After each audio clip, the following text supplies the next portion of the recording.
दीनदयाल जी अध्यक्ष चुने गए थे। जरा ये पानी वाली बंद कर दीजिए, अभी नहीं, अभी इतना प्यास नहीं है। हम बैठक में किसी रेस्टोरेंट में नहीं है, बंद कर दीजिए इसको।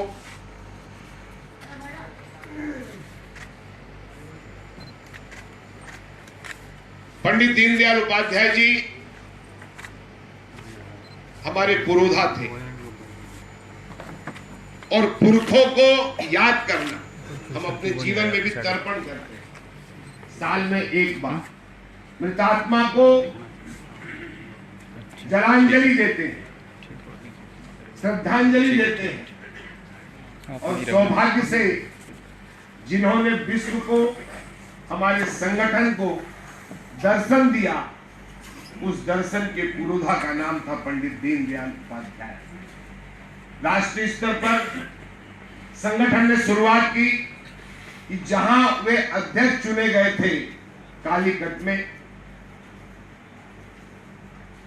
वहीं पर इस बार की राष्ट्रीय परिषद की आहुति थी, मतलब आहूत किया गया। हम सब सौभाग्यशाली थे जो लोग गए थे। उन्होंने उस स्थान का दर्शन भी किया जिस स्थान पर जनसंघ की बैठक हुई। हम सब सौभाग्यशाली थे, वहां भी गए जहां जहां पर पंडित जी ने दर्शन किए।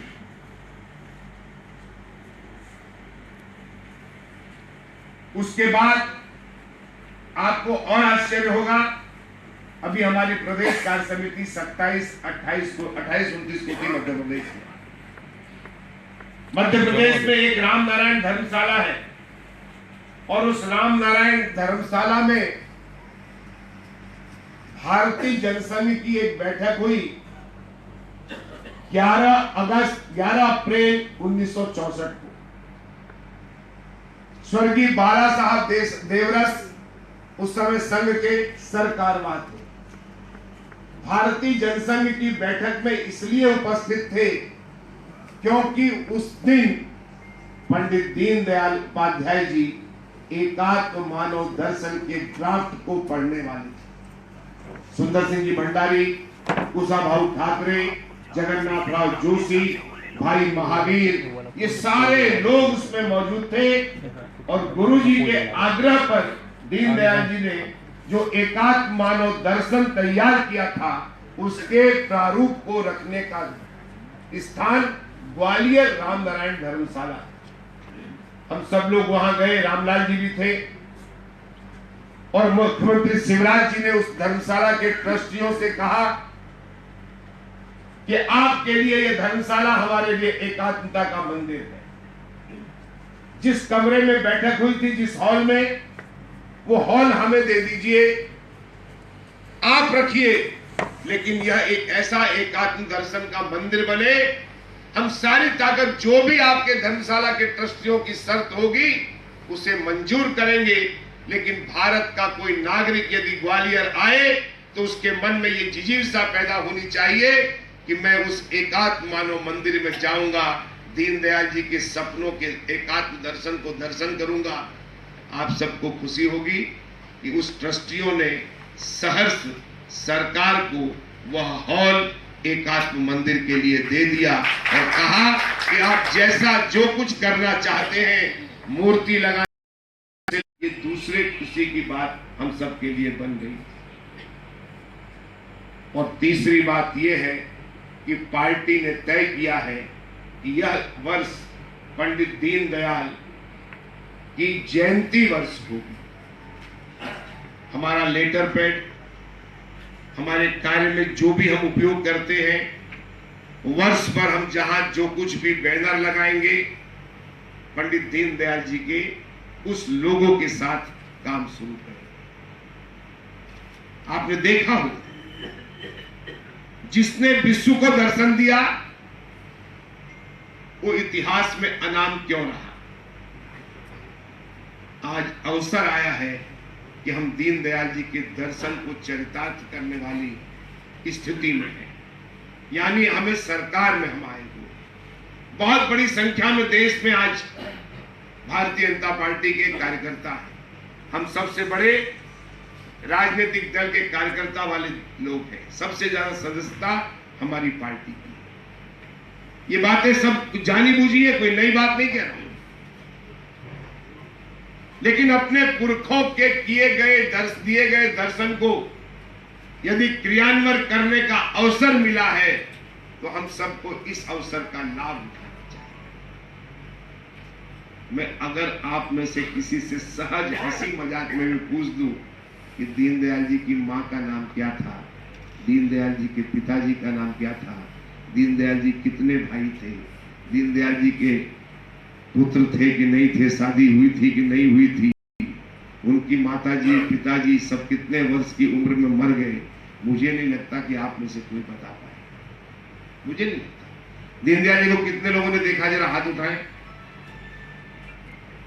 यहां जितने लोग बैठे हैं, देखिए वो विभूति कितनी बड़ी होती है, जिसके दर्शन नहीं किए उसके बाद भी उसकी याद में आज इतना बड़ा एक काफिला खड़ा हुआ है, वो कितना बड़ा व्यक्तित्व महान रहा होगा, इसकी कल्पना कर सकते हैं। अमित शाह जी ने भी नहीं देखा, ठीक है। नरेंद्र मोदी जी ने कहा कि मैंने भी नहीं देखा, अवसर नहीं आया। लेकिन जो व्यक्ति, जो नागरिक अपने देश का, जो कार्यकर्ता अपने दल का, अपने नेतृत्व का इतिहास नहीं पढ़ता है, उसे नए भूगोल रचने का अधिकार नहीं होता। सबसे पहले पढ़ना चाहिए। क्या हम अपने पिताजी का नाम भूल जाएंगे? क्या हम अपने बाबा का नाम भूल जाएंगे? अब तो स्थिति ये हो गई कि परबाबा और दरबाबा का नाम ही नहीं लोग जानते हैं। वो इसलिए नहीं जानते हैं कि क्योंकि आने वाली पीढ़ी को आप बताते नहीं। और हमारा तो इतिहास गौरव का इतिहास है। 21 अक्टूबर 1951 को डॉक्टर श्यामा प्रसाद मुखर्जी ने गुरुजी की सलाह से जनसंघ की स्थापना की और 1953 में वो चले गए, शहीद हो गए। आपके बगल के राज्य, जिसको हम कहते हैं कि हमारा केरल कश्मीर हमारा सिर है, वहीं पर गए थे। और एक वो चले गए, और 68 में कौन चले गए? 11 फरवरी को दीनदयाल जी। दो संस्थापक यदि चले जाएं तो संगठन की क्या हालत हो सकती है। लेकिन नहीं, वहीं से प्रेरणा मिली थी, गुरुजी ने प्रेरणा दी थी। ये संगठन कभी भी किसी व्यक्ति का नहीं होता है, व्यक्ति निमित्त होता है, निमित्त संसार का सृष्टि करने वाला होता है। लेकिन हम सब निमित्त होकर काम करेंगे, कार्यकर्ता प्रधान संगठन। और ये पार्टी आज भी जो चल रही है वो कार्यकर्ता प्रधान होने के नाते चल रही है। नेतृत्व तो होता है प्रधान, परंतु उसकी जड़ में कार्यकर्ता है। और इसलिए दीनदयाल जी को जब देखा गया कि आजादी हुई, बहुत गरीब परिवार में पैदा हुए, 200 लाख पढ़ना आप जरूर। 10 वर्ष की उम्र में 6 लोगों को खो दिया था उन्होंने, पिताजी को, माताजी को, छोटे भाई को, नाना को, नानी को, सबको खो दिया। दीना नाम था उनका, घर का नाम, राम प्यारी मां का नाम। पिताजी स्टेशन मास्टर थे। और इस विपरीत परिस्थिति में आप देखिए, मैं क्या कहता हूं आपको, व्यक्ति के मन में संत भाव या विरक्ति भाव तब आता है जब वो मृत्यु को अपनी आंखों के सामने देखता है। उन्होंने देखा कि मेरे आंखों के सामने मेरी मां चली गई, पिताजी चले गए, भाई चला गया, मामा चला गया, नाना चला गई, नानी चली गई। तो मृत्यु विरक्ति का भाव पैदा करती है आध्यात्म कहता, और वहीं से उनके मन में विरक्ति का भाव पैदा हुआ। लेकिन एक वाक्य था उनका, उस सदैव उन्होंने ये माना कि जो जीवन अध्ययन नहीं करता है वह जीवन अंधकार में होता है। अध्ययन स्वयं के जीवन की कालिमा को समाप्त करती है, स्वयं के जीवन के अंधकार को समाप्त करती है। अध्ययन स्वयं का सुखाय के लिए किया जाता है, स्वयं के जीवन के अंधकार को दूर करने के लिए, और उसका पालन उन्होंने अपने जीवन के बाल्यकाल से शुरू किया। पढ़ते गए, पिलानी गए, स्कॉलरशिप मिलने लगा, कोटा में पढ़ाई की, बहुत सारी चीजें हैं। और धीरे धीरे वो किसके संपर्क में आए? एक सहस्त्रबुद्धे नाम जी के व्यक्तित्व के संपर्क में आए जो संघ के थे, और फिर धीरे धीरे शाखा जाने लगी। आज की जो पीढ़ी संघ की भी है, उसमें मुझे नहीं लगता कि कोई डॉक्टर हेडगेवार जी से मिलने या मिला हुआ कोई व्यक्तित्व बचा होगा। लेकिन पंडित दीनदयाल उपाध्याय जी वो व्यक्तित्व थे जो नागपुर में डॉक्टर हेडगेवार जी से भी भेंट करने गए, वो समझने गए थे। वो नन्हा तरुण, वो नन्हा युवक समझने गया था कि जिस शाखा पर मैं जाता हूं उस शाखा की शुरुआत क्यों हुई। आज तो हम राजनीति में काम करते हैं, लेकिन हमें पता ही नहीं चलता कि हम काम क्यों करते हैं। निरंतर भाव से हमको पता नहीं कर रहे हैं, अध्यक्ष बनने के लिए, उपाध्यक्ष बनने के लिए, मोहल्ले में जरा राम राम हो जाए इसके लिए, जरा खद्दर बढ़िया कुर्ता वुर्ता खास के पहन ले इसके लिए। मैं अक्सर निवेदन करता हूं कि राजनीति में क्यों ये सवाल, इस पर पहला भाषण दिया था डॉक्टर श्यामा प्रसाद मुखर्जी ने कि जनसंघ की स्थापना क्यों, उसी में छुपा हुआ है कि हम राजनीति में क्यों आए। जब डॉक्टर साहब ने विचार किया तो देश के सामने एक समस्या थी। आजादी दिलाने का नाम था कांग्रेस का, तो डॉक्टर श्यामा प्रसाद जी और डॉक्टर भीमराव अंबेडकर दो लोगों को लिया गया था। महात्मा गांधी के कहने पर नेहरू नहीं चाहते थे कि इनके मंत्रिमंडल में दोनों लगाएं, एक वाइस चांसलर और दूसरा संविधान का निर्माता। बड़े व्यक्तित्व थे, नेहरू से बड़े व्यक्तित्व थे ये लोग। और आशुतोष मुखर्जी जो डॉक्टर श्यामा प्रसाद के पिताजी थे, वो भी कलकत्ता के क्या थे? वाइस चांसलर थे।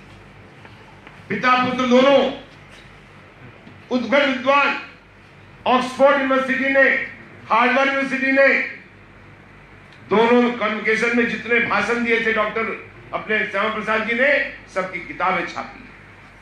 बहुत कम बिल्डर हुए जिनके हार्वर्ड यूनिवर्सिटी और ऑक्सफोर्ड यूनिवर्सिटी ने किताबें छापी। हम उस पुरोधा के संतति है, संतान है, जिसके नेता इतने बड़े विद्वान हुआ करते। भारत के प्रत्येक विश्वविद्यालय में डॉक्टर श्यामा प्रसाद मुखर्जी का भाषण हुआ, और इसीलिए उनके मन में आया कि सत्ता निरंकुश हो जाती है अगर विपक्ष नहीं होता है। उसी समय डॉक्टर श्यामा प्रसाद जी के मन में कुछ लियाकत वाला मामला बना था, लियाकत समझौता, उसको लेकर उन्होंने विरोध शुरू किया। उन्होंने कहा नहीं नेहरू जी, निरंकुश हो जाएंगे, इसलिए सशक्त लोकतंत्र के लिए क्या चाहिए? एक सशक्त विपक्ष चाहिए। और फिर वो गुरुजी ने उस समय 9 लोग दिए थे, और वे 9 लोग भारतीय जनसंघ के नींव के पत्थर बने। और उसमें से एक नींव के पत्थर का नाम था, जिनको संगठन मंत्री बाद में बनाया गया था, अध्यक्ष के बाद भी, अध्यक्ष के पहले भी, उनका नाम था पंडित दीनदयाल उपाध्याय। गुरुजी ने उनसे आग्रह किया कि मनुष्यों के लिए मनुष्य संस्था के लिए काम करने वाला संगठन है, इसलिए वेद, पुराण, उपनिषद, कथाएं, रामायण, महाभारत, श्रीमद् भगवद गीता, इस सारे का अध्ययन करके आप एक ऐसा दर्शन जिसमें मानवीय दर्शन हो, जिसमें एकात्मता हो, जिसमें एक रूपता हो, जिसमें आत्मीयता हो, जिसमें अमानवीयता नहीं मानवीयता हो, जिसमें प्रतिभा हो, जिसमें भारतीयता हो, राष्ट्रीयता हो, नागरिकता हो, समानता हो, ऐसी तमाम सारी चीजें हो, जिसके भाव से देश एक भाव से खड़ा हो। जैसे एक उदाहरण देता हूं, जो कुछ भी पिछले दिनों घटा, भारतीय सेना द्वारा घटाया गया, तो भारत का एक भी नागरिक नहीं होगा जो उस एकात्म भाव से जागृत नहीं हुआ होगा। नहीं, ये हुआ है। इस भाव का दर्शन है एकात्म मानव दर्शन। मन का सुख, आत्मा का सुख, बुद्धि का सुख, हर सुख की अनुभूति का नाम है एकात्म मानव दर्शन। और तब गुरुजी ने ग्वालियर में उसका प्रारूप तैयार किया था। जब गुरुजी ने पढ़ लिया, उसकी सारी त्रुटियां दूर कर दी, तब उन्होंने कहा कि अब इसे तुम अपने कार्यकारी मंडल में प्रस्तुत कर दो। और जब कार्यकारी मंडल में प्रस्तुत किया तब सभी ने स्वीकार किया, तब जाकर विशाखापट्टनम के राष्ट्रीय अधिवेशन में उसको प्रस्तुत किया गया था और उस समय देश ने उसको स्वीकार किया। लेकिन आप जानते हैं कि अच्छे जीवन की लंबी उम्र नहीं होती है। उन्होंने अखंड प्रवास किया। ये पुस्तक है अजातशत्रु दीनदयाल जी। दीनदयाल जी के साथ जितने लोगों ने काम किया और जितने लोग बच गए थे, तो मुझे केदारनाथ जी साहनी ने बुलाया। उन्हें कहा, प्रभात एक एक पीले पत्ते झड़ रहे हैं, तुम एक काम करो, दीनदयाल जी के साथ जितने लोगों ने काम किया जो बचे हैं, अटल जी से लेकर अडवाणी जी, भंडारी जी, कुशाभाऊ, जना कृष्णमूर्ति, जितने लोग नाम गिनाए, इन सब के साथ जरा एक बार चर्चा करो। मैंने कहा क्या करूं? उन्होंने कहा सबसे पूछो कि दीनदयाल जी कैसे थे, क्या थे। मैंने इसमें 1 वर्ष लगाया। लगभग 100-125 लोगों के संस्मरण होंगे, अच्छे संस्मरणों का संकलन है। और ये किताब पढ़ने मात्र से आपको लगेगा कि कैसे अजातशत्रु कहा गया दीनदयाल जी को, क्यों कहा गया अजातशत्रु। वो नेता के रूप में वो एक बार गए, चंद्रकांता गोयल, वेद प्रकाश जी गोयल जो अपने पीयूष गोयल के पिताजी, बंबई में जो लोग जाते थे उन्हीं के घर जाते। उनके घर गए तो चंद्रकांता गोयल से मैंने पूछा कि आपको कैसा लगा जब वो आते थे। उन्होंने कहा मुझे लगता था कि मेरे ससुर आ रहे, मेरे परिवार के मुखिया आ रहे। इंडस्ट्रीज थे वेद प्रकाश जी गोयल, पार्टी के वर्षों कोषाध्यक्ष रहे, वो एमएलए बनी, बाद में नगर पार्षद बनी थी चंद्रकांता गोयल। उन्होंने कहा जब भी दीनदयाल जी आते थे तो लगता था कि सब बातें इनसे कर। कैसा व्यक्तित्व रहा होगा। अमेरिका गए, बहुत आग्रह करने पर गए, राजनीतिक दल के महामंत्री होने के नाते। वहां के उपराष्ट्रपति से उनकी भेंट हुई। उपराष्ट्रपति ने कहा कि कुछ बोलिए, कुछ बोलिए। उन्होंने कहा मैं कुछ नहीं बोलना चाहता। देखिए, मैं भारतीय चिंतन की बात बता रहा हूं आपको। इसमें लिखा है मैंने कैलाशपति मिश्र के स्मरण में। जब बहुत आग्रह किया तो खड़े हुए और उन्होंने कहा कि मैं उपराष्ट्रपति जी आपसे एक निवेदन करने के लिए खड़ा हुआ। उन्होंने कहा कहिए कहिए।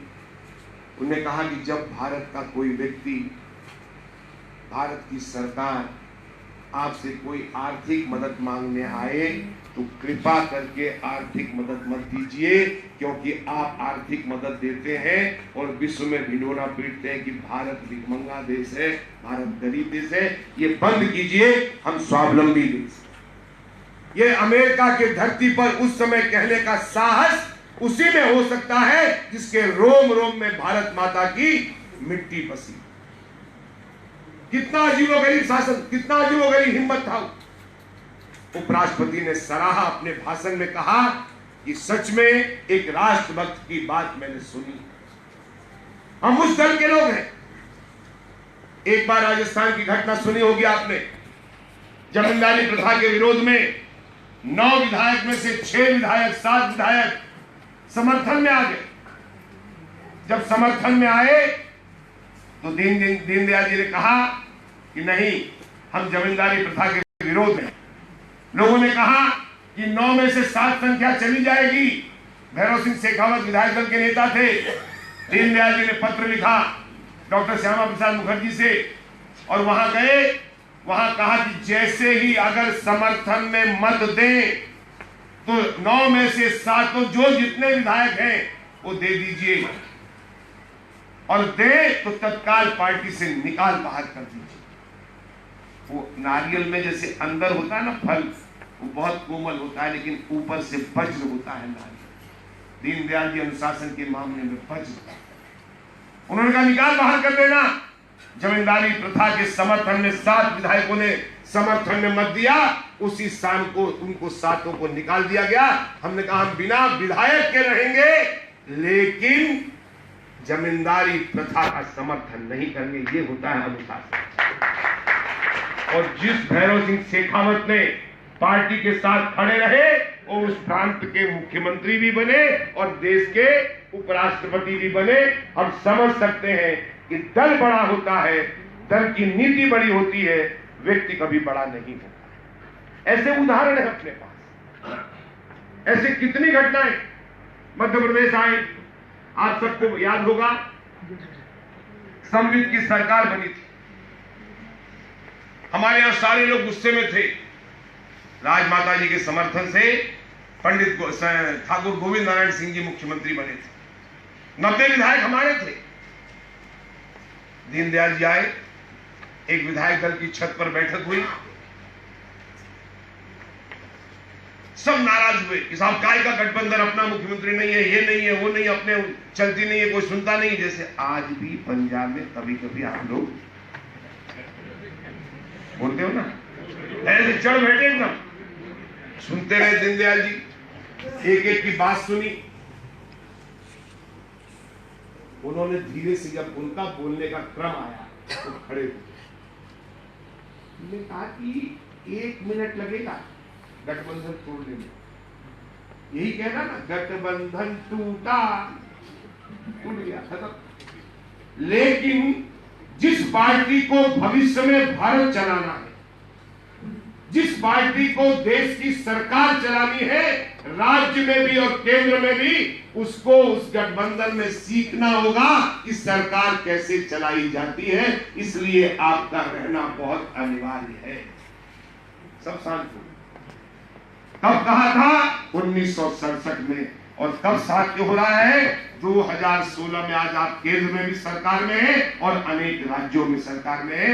एक दूरदृष्टा कितने बड़े थे वो, इसकी कल्पना आप कर सकते हैं। लोग अक्सर क्या समझते हैं कि मैं नेताजी को स्टेशन से ले आया, एयरपोर्ट से ले आया, उनकी गाड़ी में बैठ गया, उनकी फाइल पकड़ ली, उनका झोला टांग लिया। नेताजी को मजा आता अपना खास है, और कार्यकर्ता को मजा आता कि अपन खास है। दीनदयाल जी के साथ भी लोग ऐसा करते थे। पंडित जी वो तो थैला रखते थे, उसमें 2 जोड़ी धोती, 2 कुर्ते, वजन ही नहीं होता धोती कुर्ता का। अब तो जींस के पैंट का थोड़ा 5 किलो वजन भी हो जाता।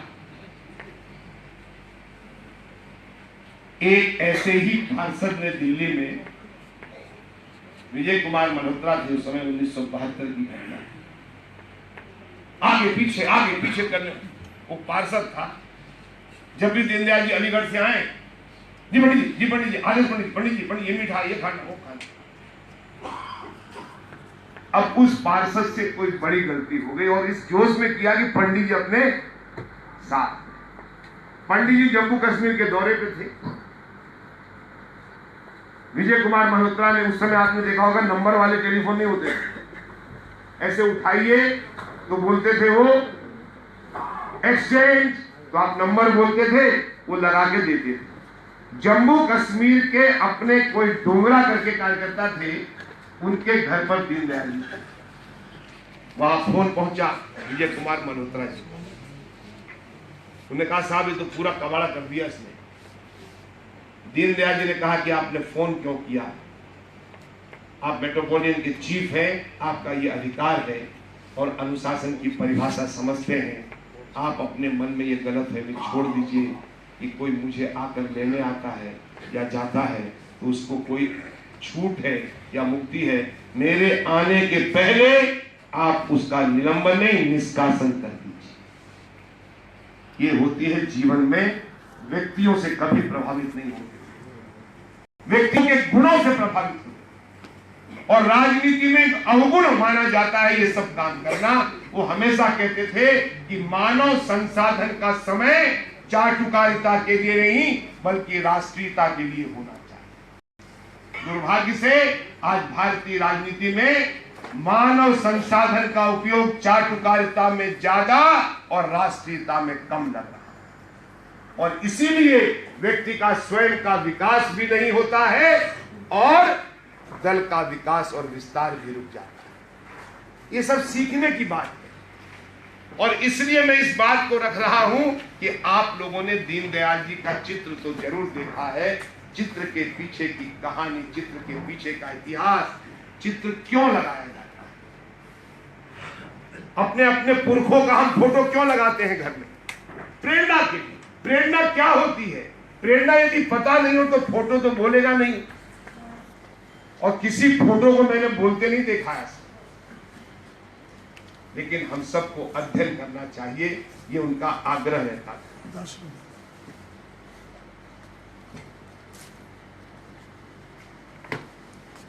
वो अपने जीवन में आदर्श आचरण वाले व्यक्ति थे।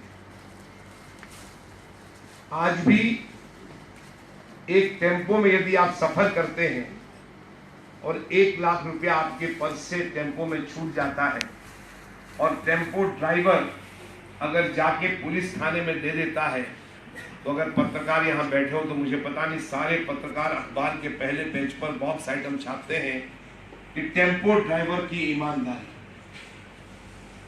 टेम्पो ड्राइवर का आचरण व्यवहार, दीनदयाल जी का आचरण व्यवहार बोलता, स्वयं बोलता। वो दीनों के दयाल थे, वो स्वयं दीना थे, लेकिन समाज के लिए दयालु थे, समाज के लिए कृपालु थे। आज हमको अपनी उस स्थिति में हमको लाना पड़ा। एक बार अश्विनी जी को पूछा, मैं उनका सहयोगी था अश्विनी कुमार जी का, जो मूलतः तो पंजाब के ही थे लेकिन लखनऊ उत्तर प्रदेश के रहने वाले थे, बिहार के अध्यक्ष बने। ये आपको इसलिए सुनाता हूं कि पार्टी कैसी है, पैदा कहां हुए, पले बढ़े कहां, अध्यक्ष बिहार के बन गए। अश्विनी जी ने कहा कि मेरे घर पर जब आते थे दीनदयाल जी तो लखनऊ में मेरे घर पे ही रुकते थे। उन्होंने एक चित्र दिखाया मुझे।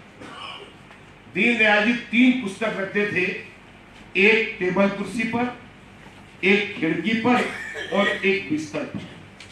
तो मैंने कहा ये कौन सा स्टाइल है साहब, क्या करते थे? उन्होंने कहा नहीं नहीं नहीं, लेटने का चरित्र अलग होता है। उस समय के पुस्तक कौन सा अध्ययन किया जाए, वो लेटने वाला पुस्तक। प्रकृति के साथ जुड़ा हुआ अध्ययन कैसा होने चाहिए, तो मेरे घर से खिड़की बगीचा सब दिखता था, उसकी पुस्तक अलग होती थी। और जो उनको बौद्धिक देना होता था, उसके लिए वो टेबल कुर्सी पर बैठकर लिखते भी थे और पढ़ते। कितने वर्ष हो गए 100 पेज की पुस्तक पढ़े हुए, आप ईमानदारी से बताइए। मैं बात दीनदयाल जी के जयंती वर्ष में इसलिए कह रहा हूं कि हम लोग अध्ययन रहित जीवन है, अखबार सहित जीवन हो गया और अध्ययन रहित हो गया। अखबार सहित अध्ययन रहित। और अखबार में भी क्या पढ़ते हैं, अपना फोटो और अपना बयान। सबसे पहला पेज नहीं पढ़ते हैं, दूसरा क्योंकि उसमें आता ही नहीं है। जालंधर सिटी जागरण, जालंधर सिटी केसरी, चंडीगढ़ सिटी केसरी। पहले पेज पे क्या है, कोई लेना देना नहीं। और मान लीजिए अपना बयान नहीं आया तो सुनीता जल्दी हटा पेपर चाला, उसके बाद पेपर में पढ़ने लायक कुछ बचे ही नहीं। और आ गया तो तुसी, अरे सुनीता सुन दे, सुनीता समझती मेरा पिता पति तो देश का सबसे बड़ा नेता। और दूसरे दिन किसी गली में कोई माँ उस अखबार को टट्टी साफ करके बच्चे को फेंक देती, उसमें फोटो चिपका रहता। क्या दुर्दशा देखिए आप, कितने महान है आप। इन सब भौतिकवादी चीजों से न देश का भविष्य बनता है मित्रों, न अपना भविष्य। हम बहुत छोटी छोटी बातों पे बड़ी बड़ी ऊर्जा खर्च कर देते हैं। राजनीति में दीनदयाल जी ने सूचिता को महत्व दिया। मैं चाहे जितना बोलूं आपके सामने, यदि मैं उस तरह जीता नहीं हूं तो मेरे शब्दों को आचरण का आवरण नहीं, आचरण का चरित्र चाहिए। और जो आचरण चरित्र नहीं देता है उसके शब्दों की कोई मर्यादा नहीं। एक लड़का था हमारे कॉलेज में, माधव कॉलेज में, बड़ा भारी ठाई ठाई करने वाला, अब बन गया अध्यक्ष। और अध्यक्ष के बनने के बाद उसने क्या किया, डॉली ज्वेलर्स, सोने चांदी के सराभा में दुकान खोल ली, एक प्याऊ पे कब्जा करके।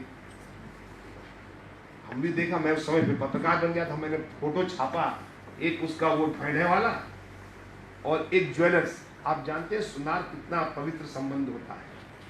वर्षों अपन जिससे मेरे पिताजी गहना लेते थे, जो मेरी माता जी लेती थी, मेरे बाबा, हम लोग आज भी उन्हीं के यहाँ गहना लेते। ये परंपरा है। अब डॉली ज्वेलर्स 3 महीने में बंद हो गया। कोई जाए नहीं, उठाईठा वाले कौन जाए, क्या बेचेगा क्या? एक तो ले और मरो, अगर मान लो गड़बड़ हो गया वापस भी नहीं कर सकते। डॉली ज्वेलर्स। मैं समाज की बात बता रहा हूं आपको। समाज कितनी पेनी निगाह से आपको देखता है। आप चाहे जितनी अच्छी दुकान खोलो, अगर दुकान के चरित्र के साथ, व्यवसाय के चरित्र के साथ आपका चरित्र नहीं है, तो समाज उस चरित्र को स्वीकार नहीं करता। नहीं, बंद होगी डॉली ज्वेलर्स। इसलिए समाज को आज चाहिए दीनदयाल जी की सुचितापूर्ण चरित्र की आवश्यकता है। उनको पूछा एक ने, आप सबको पता हो न पता हो, एक बार एक उपचुनाव लड़ना पड़ा और नेहरू जी के इलाके में जौनपुर से चुनाव लड़ना, उपचुनाव। जैसे मंच पे अभी कभी कभी होता ना, जैसे साबला जी बैठे तो 2-4 आदमी काम में नहीं भी काम हो, इंप्रेशन मारने के लिए कि मेरा खास है, आ जाते हैं। वो विजय साबला जी थोड़ी बुलाते हैं, या मैं थोड़ी बुलाता हूँ, या अविनाश जी थोड़ी बुलाते होंगे, लेकिन आ जाते हैं। कुछ नहीं, भाई नाश्ता करने चाय पीने आ जाओगे, बात ये कह रही है, लेकिन नीचे भी कह सकते, मंच पे आ जाते हैं। ऐसे दीनदयाल जी के कान में आके बोला, ये साहब बहुत ब्राह्मणों की संख्या है, आप इतना बोल दो कि मैं ब्राह्मणों की लड़ाई लड़ूंगा। दीनदयाल जी सुन ली। अब ये कन्फ्यूसिया राजनीति होती है। दीनदयाल जी कभी कान से राजनीति नहीं करते थे, आंख से करते। खड़े हुए, का हूं, मानव जाति का हूं, मैं किसी जाति का नहीं हूं। एक बार नहीं, 2 बार नहीं, 100 बार चुनाव हारूंगा, लेकिन राष्ट्रीयता को नहीं छोड़ूंगा और न कभी जातीयता को पकड़ूंगा। इसका नाम था पंडित दीनदयाल। हार गए, लेकिन नहीं, राजनीति जाति के लिए नहीं होती, राजनीति राष्ट्र के लिए। और इस युग में तो जातीयता का कोई अच्छा, जातीयता होती तो 73 में से 80 में से मायावती जीती क्या? बड़े लोग रिकॉर्ड उसके पीछे, सब ये, अरे कोई पीछे नहीं है। क्या हो गया फिर? आप में भी संवेदनशीलता है, भारतीयता है, राष्ट्रीयता है, एकता है, प्रामाणिकता है, नैतिकता है, संवेदनशीलता है, सहजता है, सरलता है, तो समाज आपको किसी जाति को नहीं, आपको स्वीकार करेगा, चाहे जिस जाति। दिक्कत क्या है कि हम समाज से दूर रहकर राजनीति करना चाहते हैं। दीनदयाल जी ने कहा था, समाज के बीच जाकर राजनीति करते हैं। महिलाओं के उत्थान के लिए सदैव बात करते थे। प्रशिक्षण की शिक्षण उन्होंने ही पैदा की थी। और उन्होंने कहा था कि किसी चतुर्थ श्रेणी के कर्मचारी के लिए यदि इंटरव्यू आवश्यकता है, तो राजनीति के लिए प्रशिक्षण भी उतना ही अनिवार्य है जितना एक चतुर्थ श्रेणी के लिए साक्षात्कार और लिखित परीक्षा जरूरी होगी। ये सब चीजें हमको समझना पड़ेगा कि हमारे आदर्शों के पिंड जो थे, हमारे आदर्शों के जो मूल थे, उनका संदेश क्या था। और ऐसी बातें अगर नहीं करेंगे, उनका जोर रहता था 2 बातों पर राजनीति में। हमारी सरकार बनी गठबंधन की, तो उत्तर प्रदेश के लोगों ने कहा, सब लोगों ने कहा होम मिनिस्ट्री अपने को चाहिए, थाने वाने सब कब्जे में हो जाएंगे। सुनते रहे दीनदयाल जी। दीनदयाल जी ने कहा कि अगर दे सकते हो तो 2 चीजों में मंत्रालय मांगिए। आप में से कोई बताइए क्या कहा होगा दीनदयाल जी? ना, शिक्षा और संस्कृति। दीनदयाल जी ने कहा था कि जिस देश की शिक्षा और जिस देश की संस्कृति अक्षुण्ण रहती है, उसका लोकतंत्र अमर रहता है, उसका बाल बाका नहीं। और वहां पर जहां जहां हमारी गठबंधन की सरकार थी, वहां का शिक्षा विभाग और वहां की संस्कृति विभाग हमारी पार्टी के पास थी। ये आपको सुनकर आइए, दीनदयाल जी की प्रेरणा। आने वाली पीढ़ी को संस्कृति पता हो, क्या पढ़ाना चाहते हैं हम, वो पता होना चाहिए।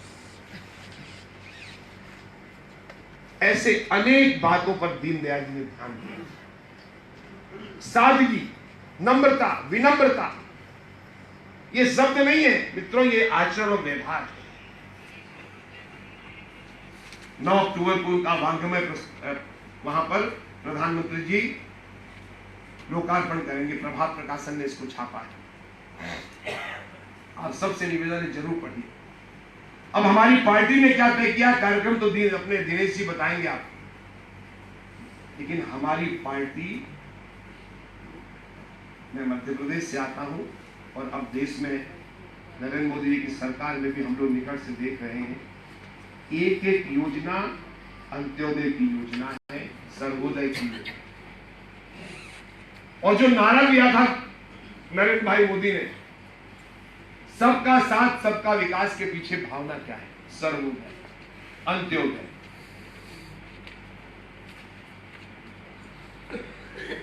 और इसलिए हमारी सरकार की योजना का अध्ययन हमको दीनदयाल जी के नीतियों के दर्शन के परिप्रेक्ष्य में करना पड़ेगा।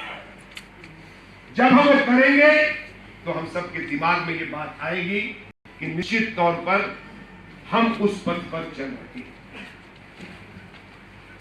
मैं बीच में भी बिंदेश्वरी पाठक जी से मिला, जो सुलभ शौचालय वाले।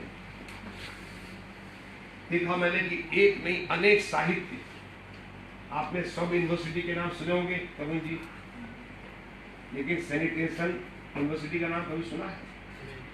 वो भारत में पहले व्यक्ति हैं जो सैनिटेशन का यूनिवर्सिटी शुरू कर, और उन्होंने आने वाले दिनों में, वर्षों में जो कल्पना की है, इतना बुरा हाल होना है पानी और शौच को लेकर, जिसकी कल्पना सुनते मात्र से सारा शरीर सिहर जाता।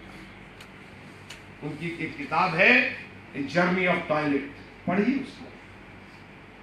भारत में उससे बड़ा आदमी सोशल वर्कर नहीं हो सकता। अजीबोगरीब काम खड़ा किया उसने। उन्होंने कहा कि मैंने महात्मा गांधी जी को भी निकट से देखा है, और उन्हीं की प्रेरणा से मैंने सुलभ शौचालय का काम, सिर पर मैला ढोना हटाना, खुले में शौच जाने का काम बंद करने की प्रेरणा से मैंने की थी। और उसके बाद अगर आजाद भारत में मैंने किसी को देखा है तो उसका नाम है महात्मा गांधी के बाद भाई नरेंद्र मोदी। और नरेंद्र मोदी पर उन्होंने 40 से अधिक पुस्तकें 2.5 साल में लिखवाई, उनके एक एक योजनाओं पर। इसको फुर्सत, हम इतने उलझ गए हैं राजनीति के उन झंझावातों में जिनसे राजनीति नहीं होती मित्रों, मन की नीति हो जाती है, मन की बात तो हो जाती है। राजनीति तो समाज की पीड़ा को दूर करने का एक सरल माध्यम है, लेकिन हम अपनी पीड़ा को दूर करने में इतने उलझ जाते हैं कि राजनीति की सच्ची सही बातें नहीं भूल जाती। हर हाल में हमें काम करना है, हर स्थिति में काम करना है। जब सबको खो चुकने के बाद दीनदयाल जी इस विश्व को एक दर्शन दे सकते हैं, चाय बेचने वाला इस देश का नेतृत्व कर सकता है, तो आप बैठे यहां सामर्थ्यशाली लोग पंजाब में दीनदयाल जी के सपनों को साकार करने वाले चीजों को क्यों नहीं कर सकते? लेकिन उसके लिए जो जिजीविसा लगती है, मस्तिष्क लगता है, मन लगता है, उसको हमको निकालना पड़ेगा। और ये निवेदन मैं इसीलिए कर रहा हूं, शताब्दियां तो आएंगी और जाएंगी, लेकिन ये अवसर हमें नहीं मिले। पूछ रहा हूं, बड़े भोले थे दीनदयाल।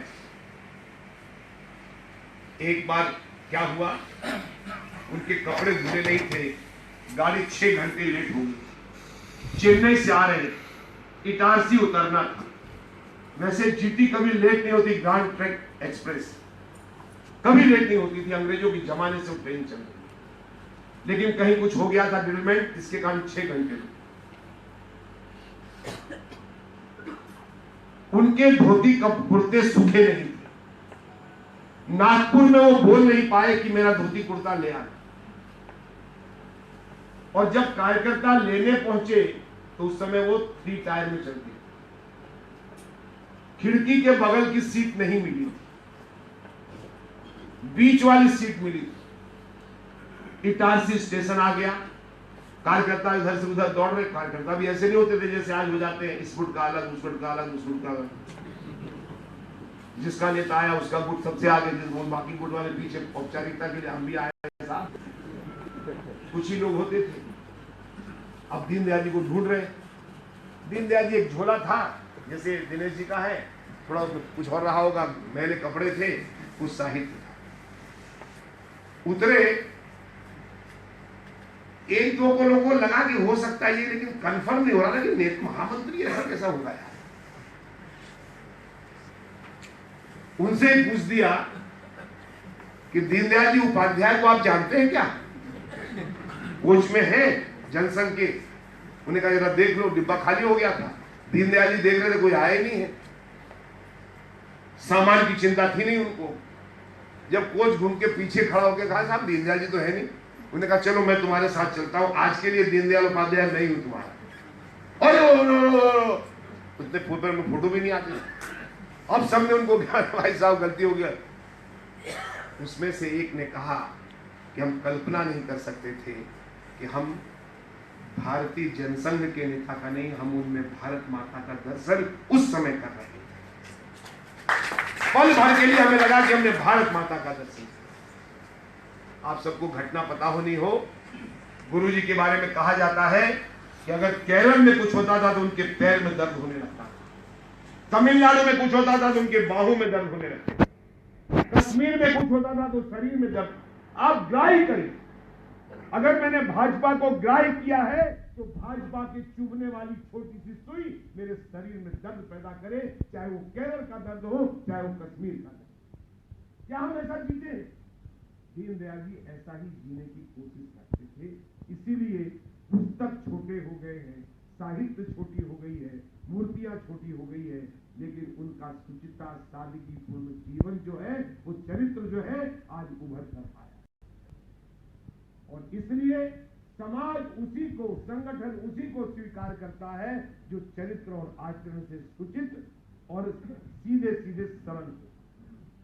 चातुर्यता से राजनीति नहीं होती, चालाक राजनीति नहीं होती। लगता है कि मन हो गया कुछ, लेकिन मित्रों दो आंख से हम दुनिया को देखना चाहते हैं, लेकिन यह भूल जाते हैं कि हजारों आंख से दुनिया हमको देख रही है। आपके एक समाज में जैसे ही आपकी ऊंचाई बढ़ती है तो लोगों की आंखें ऐसे होने लगती, जरा देखो गौर से गुरु, गड़बड़ तो नहीं कर रहा। इसलिए 2-3 निवेदन, पार्टी जो कार्यक्रम दे उन सब कार्यक्रमों को सिर्फ अखबार के लिए नहीं, समाज के।